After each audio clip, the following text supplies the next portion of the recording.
দর্শক, সাইটিকা এই রোগটার সাথে অনেকেই পরিচিত, বাট সাইটিকা আসলে কি এটা নিয়ে অনেকের মধ্যে ভ্রান্ত ধারণা আছে। তাই আমরা আজকে এটা নিয়ে আলোচনা করব এবং সাইটিকা থেকে সুস্থ হওয়ার উপায়টা জানব। আসলে সাইটিকা হলো আমাদের সাইটিক নার্ভ নামে একটা নার্ভ, যেটা আমাদের মেরুদণ্ডের শেষ অংশ থেকে শুরু করে একেবারে পায়ের আঙ্গুল পর্যন্ত বিস্তৃত। যে নার্ভটা শরীরের সবচেয়ে বড় নার্ভ।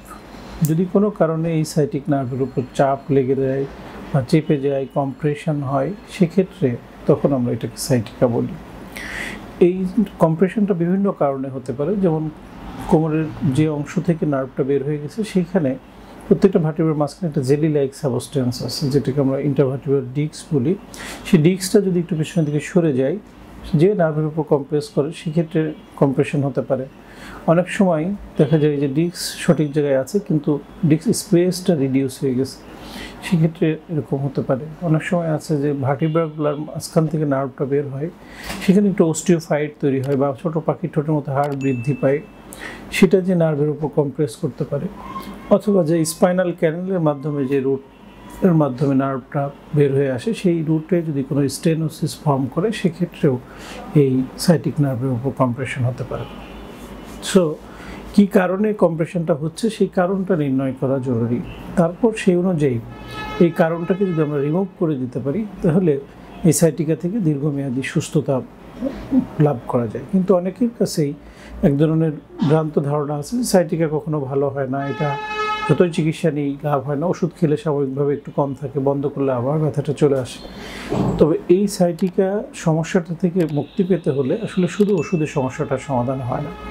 এক্ষেত্রে ওষুধের পাশাপাশি ফিজিওথেরাপি, এক্সারসাইজ খুবই গুরুত্বপূর্ণ। এছাড়া যদি কারো খুব সিভিয়ার কম্প্রেশন থাকে, অনেক সময় সার্জারি করারও প্রয়োজন পড়তে পারে। পাশাপাশি এই রোগীর মূল যে চিকিৎসা, সেটাকে আমরা বলি ট্রিটমেন্টের পাশাপাশি কমপ্লিট রেস্ট, সাথে কিছু নিয়ম কারণ মেনে চলা, যেমন সামনের দিকে ঝুঁকে ভারী জিনিস ওঠানো অ্যাভয়েড করতে হবে। আমরা অনেক সময় দীর্ঘক্ষণ বসে কাজ করি যারা, আমরা বলি যে আধা ঘন্টা 40 মিনিট পরে একটু ব্রেক নিয়ে হাঁটাহাঁটি করলে, কিছু ব্যাক মাসেল স্ট্রেংথেনিং এক্সারসাইজ আমরা শিখিয়ে দিই, সেটা করলে আবার কাজ করলে। অনেকে আছে প্রলং টাইম দাঁড়িয়ে কাজ করতে হয়, তাদের ক্ষেত্রেও এই সমস্যাটা দেখা যায়। সেক্ষেত্রে আমাদের বলি যে আধা ঘন্টা বা 40 মিনিট পরে 10 মিনিটের ব্রেক নিলেন, আবার দাঁড়িয়ে কাজ করলেন। এইভাবে কিছু জীবনযাত্রা প্রণালীতে পরিবর্তন নিয়ে আসতে হবে।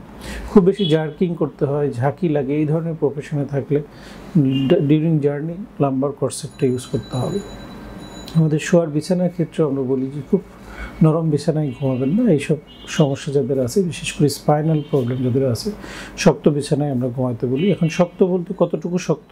শক্তটা হবে ফার্ম ম্যাট্রেস, যেটা খুব নরমও না আবার খুব শক্তও না। এ ধরনের বিছানা ব্যবহার করতে হবে। নিচু হয়ে বা ঝুঁকে কোনো কিছু উঠাইতে গেলে খুব সাবধানতার সাথে আমরা বলি, সেক্ষেত্রে হাঁটু গেড়ে বসে তারপরে জিনিসটাকে উঠাইতে হবে। আমরা অনেক সময় খুব ফরওয়ার্ড বেন্ডিং হয়ে সামনের দিকে ঝুঁকে জিনিসটা উঠাইতে যাই, তখন এই ডিস্ক হার্নিয়েশন বা ডিস্ক প্রোল্যাপস বা এই জাতীয় সমস্যাগুলো বেড়ে যেতে পারে।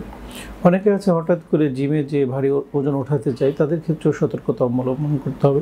আমরা বলি গ্র্যাজুয়ালি আছে, আপনার ট্রেনারের মাধ্যমে গ্র্যাজুয়ালি আপনি যখন ওয়েট ট্রেন করবেন, আপনার ধীরে ধীরে এই কাজগুলো করতে হবে। ব্যাক মাসেলের স্ট্রেংথগুলো যেন ঠিক থাকে সেদিকে খেয়াল রাখতে হবে। ওভারঅল এই জিনিসগুলো যদি সব আমরা মেনে চলতে পারি, তাহলে এই সাইটিকার পেইন থেকে আমরা সুস্থ থাকতে পারবো। ধন্যবাদ সবাই।